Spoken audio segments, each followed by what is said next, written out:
పైగా నా విగ్రహాన్ని కొనడానికి పెళ్లి సంబంధాల్లో పిల్లని చూడడానికి వెళ్ళినట్టు పలోమను 10 మంది వెళ్తారు. అందులో ఒకడికి ఆ బొమ్మ నచ్చిందని, ఇంకోటికి ఈ బొమ్మ నచ్చిందని. నా కర్మ ఏంటంటే అక్కడ ఉన్నవన్నీ నా బొమ్మలే. మళ్ళీ తీరా 10 మందికి ఒక బొమ్మ నచ్చాక అమ్మేటోడు అలుసుగా తీసుకొని 10,000 15,000 అని బాంబు పేలుస్తాడు. ఎందుకురా బాబు ఇంత రేట్ అంటే కలకత్తా నుంచి తెప్పించామంటాడు. నాకు అర్థం కానిది ఏంటంటే ఎక్కడైతే నేను కలకత్తా నుంచి అయితే నాకన్నా మొనగాడు వస్తాడా, అక్కడ కూడా నేనే కదా.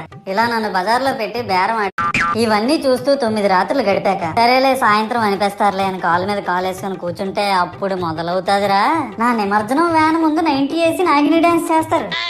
అంటే నాకు అర్థం కాదు, 9 రోజులు వాళ్ళతో కలిసి ఉన్నానని నన్ను కూడా వాళ్ళ ఫ్రెండ్ లా ట్రీట్ చేస్తారా ఏంటి? అబ్బా అబ్బా అబ్బా అబ్బా మునిగినంత వరకు మనశ్శాంతి ఉండదురా బాబు నాకు. అంటే ఆ మాత్రం హడావుడు లేకపోతే నీ గొప్పతనం 10 మందికి ఎలా తెలుసు స్వామి? ఇవన్నీ నీకు గొప్పలాగా ఉన్నాయారా? ఇప్పుడు 100-200 అడుగులు నా విగ్రహాన్ని